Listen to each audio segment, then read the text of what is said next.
Forget gurus. Forget anyone claiming to be an online business expert without going through the challenges of entrepreneurship themselves. The Real Money, Real Business podcast is here to prove the best insights in online business comes from your fellow online business builders. We dig into stories of entrepreneurs selling their business on the Empire Flippers marketplace so that you can learn how they made their business profitable, how they overcame obstacles, and what lessons they learned in their online journey. If you want to take your business and your knowledge to the next level, you've come to the right podcast. Let's get started.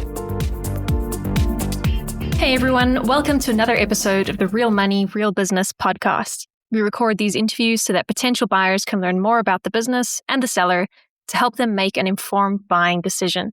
If you would like to learn more about this business, including details like what type of business it is, how much revenue and profit it makes, and all of the assets included with the business, simply visit empireflippers.com/marketplace and search for this business's listing number, which you can find in the video thumbnail and in the description. Or if you're watching this on YouTube, you can click the link in the description to go straight to the listing. So without further ado, let's get into this interview. First up, let's learn a little bit about you. Can you tell us about your background in building and running online businesses? Hi there. Thank you so much for showing interest in my business. A little bit about my background. I started running websites in 2019.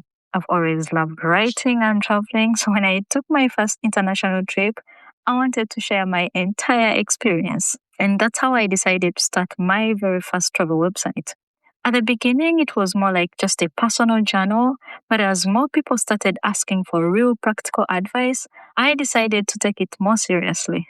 I began learning everything about running a website, from building an okay-looking site at first to keyword research, and then all the ins and outs of blogging like SEO, link building, and monetization. Over time, I grew the site and it was eventually accepted into Mediavine, which is a premium ad network. Then as the site grew, I realized that niching down was becoming more and more important. Then around 2021, I decided to start another website focused on one of the most visited cities in Europe. And because I already had experience running a website and strong knowledge of the destination, running this second site wasn't just fun, but also much easier compared to the first one. So being a popular destination combined with my expertise, the site grew very, very quickly, and I built a loyal readership, though most of the traffic was coming from Google. Of course, it wasn't a bad thing at the time, but just a few years later, things changed a little bit. So in 2024, Google changed its algorithm, which impacted traffic, which is something many content businesses have experienced in recent years. So rather than relying on just a single channel, we focused on diversifying the business by growing the email list, introducing paid digital products, and increasing our presence on social media. That shift alone helped stabilize the business and reduce dependence on just one channel going forward. So now, instead of relying on Google alone, the business has multiple traffic and income sources. This makes it more resilient because even if one channel slows down, others can support growth. Why are you selling the business now instead of keeping it and growing it further? Now you might be wondering, if the business is doing well, why am I selling it? As much as I would love to continue working on this business, I have another project that requires my full-time attention.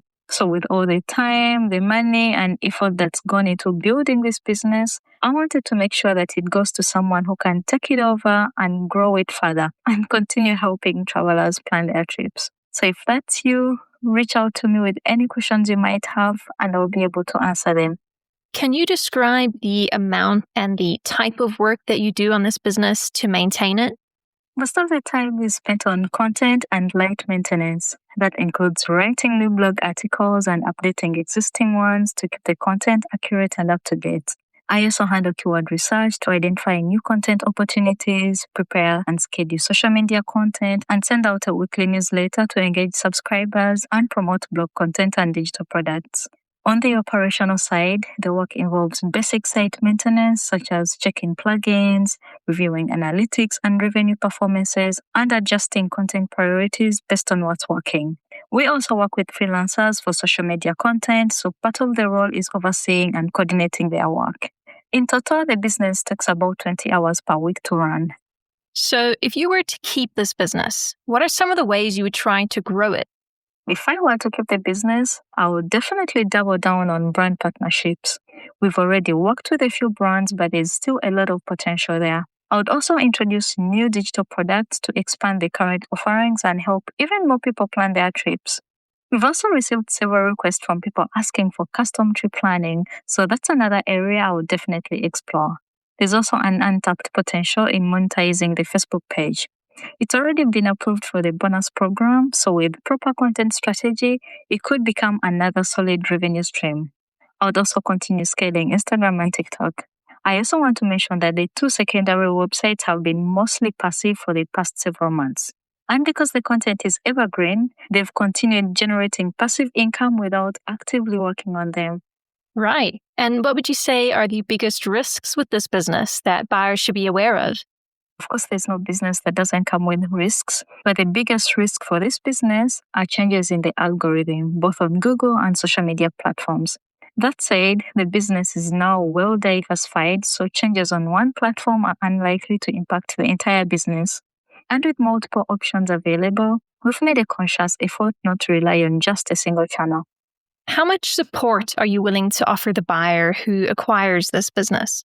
I'm happy to provide hands-on support to ensure a smooth transition for the new owner. This includes up to 30 days of email support and calls starting from the date the sale is finalized. So during this period, they can help you with onboarding and answering any questions related to day-to-day operations, website setup, and how the business currently operates. I will also share all existing operational materials, including workflows, templates, and the Notion dashboards used to manage content, partnerships, and overall operations. I'm also happy to introduce the freelancers and collaborators I've worked with, as well as share relevant brand and partner contacts where appropriate. In addition, I can walk you through how content, social media, and email are used to drive traffic and revenue, and explain how the website and sales systems are structured. So basically, I'll be available to answer all the questions you might have, provide guidance and support so that you can take over the business confidently. Are you open to negotiating something like an earn-out agreement?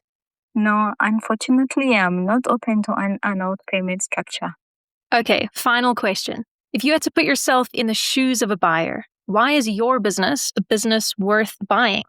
I believe this is a business that's worth buying because it's already established, it's diversified, and well-structured while still leaving room for growth. The business is built on a strong content foundation with evergreen articles, multiple monetization streams, and an engaged email audience. It's no longer reliant on a single traffic or income source, which reduces risk and makes it more resilient over time. And we already have systems in place for content, email, social media, and monetization, so a buyer isn't starting from scratch. Operationally, the business is not founder-facing and can be run as a brand with freelancers, which makes it very flexible. So you can either choose to be hands-on or move towards a more hands-off setup, and the transition will be very smooth with existing processes and support in place. At the same time, there's a clear upside. You could expand brand partnerships, add new digital products or services, scale social media aggressively, or further optimize existing content and email marketing. So the opportunities are endless.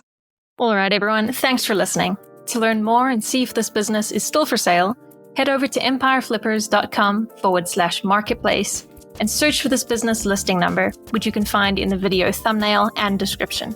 Or if you're watching this on YouTube, click the link in the description to go straight to the listing. Once you've unlocked this listing, you'll find everything you need to know about this business. So, thanks for joining us. See you next time.